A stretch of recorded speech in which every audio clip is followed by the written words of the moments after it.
बिस्मिल्लाहिर्रहमानिर्रहीम। मोहतरम सामाईन अस्सलामु अलैकुम। अल्लाहुम्मा सल्लि अला सय्यदिना व मौलाना मुहम्मद व बारिक वसल्लम। इस्लाम और साइंस के हवाले से लेक्चर नंबर 2 में आपकी खिदमत में हाजिर हूँ। आज के लेक्चर में आप हदीस नबवी सल्लल्लाहु अलैहि वसल्लम की रोशनी में एक और साइंसी हकीकत के बारे में मुलाहिज़ा करेंगे। जैसे कि आप जानते हैं कि इस्लामी तालीमात के दो बुनियादी माखज़ हैं, एक कुरान हकीम और दूसरे हदीस मुबारका सल्लल्लाहु अलैहि वसल्लम।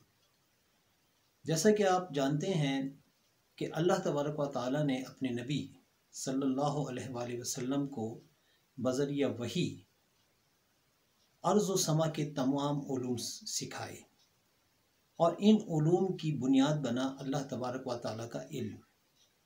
तो यकीनन अल्लाह के नबी ने भी अपनी ज़बान अक़दस से बहुत सी ऐसी बातें इरशाद फरमाई जो साइंसी नुक्ते नज़र से बहुत अहमियत की हामिल हैं।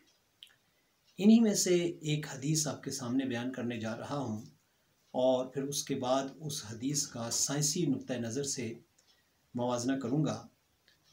अल्लाह के नबी सल्लल्लाहु अलैहि वसल्लम इरशाद फरमाते हैं कि रात के वक्त दरख्तों और पौधों के करीब बैठने से और सोने से इज्तनाब करो।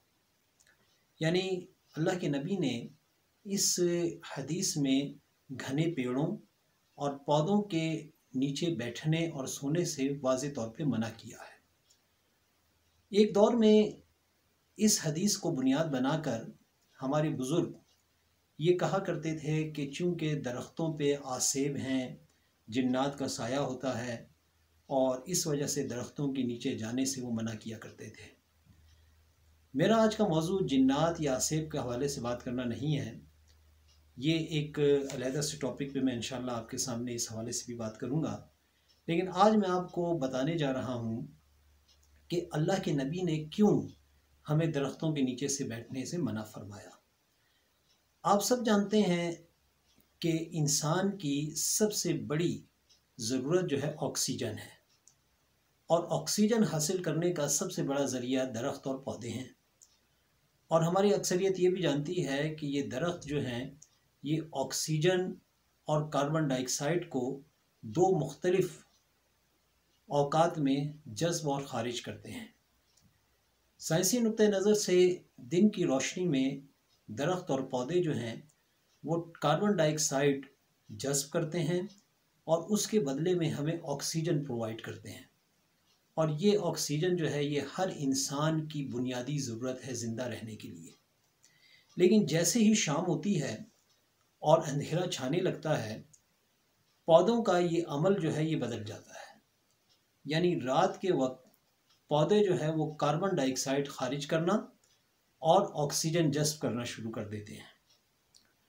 और माहिर नबातात के मुताबिक अगर बहुत ज़्यादा दरख्त हों और बहुत घने हों और उनके नीचे अगर इंसान बैठे तो उससे कार्बन डाइऑक्साइड की मिकदार इतनी तेज़ी से उसके जिस्म में दाखिल होती है कि वो उसकी मौत का बाइस भी बन सकती है।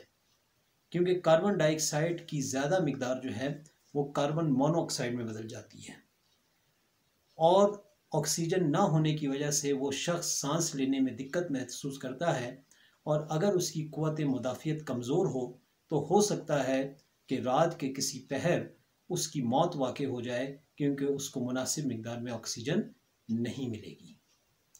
तो आपने मोहतरम सामाईन महसूस किया कि अल्लाह के नबी सल्लल्लाहु अलैहि वसल्लम ने कितनी बड़ी साइंसी हकीकत को अपने फरमान का हिस्सा बनाया कि आपने कोई साइंसी तौजी नहीं पेश की बल्कि एक उसूल बना दिया कि रात के वक्त दरख्तों और पौधों के करीब जाने से, उनके नीचे बैठने से और ख़ास तौर पे उनके नीचे सोने से इज्तिनाब किया जाए। शायद हो सकता है आपके जहन में ये वसवसा आ रहा हो कि हमारे अक्सर गाँव गोठों में लोग दरख्तों के नीचे सोते हैं लेकिन उनकी तो मौत वाकई नहीं होती। तो याद रखिए कि बाज़ औक़ात हर शख्स की इम्यूनिटी या अपनी क़ुव्वत मुदाफ़ियत मुख्तलिफ होती है।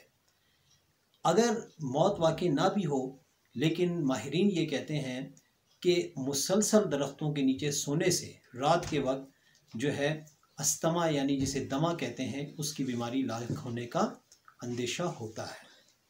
तो इस हदीस को सामने रखते हुए कोशिश कीजिए कि दरख्तों के नीचे बैठने से और सोने से रात के वक्त इज्तिनाब करें, क्योंकि ना ये सिर्फ साइंसी नुक्ता नज़र से मुनासिब है और अल्लाह के नबी ने तो इसे मना फरमाया ही है। आपका बहुत शुक्रिया।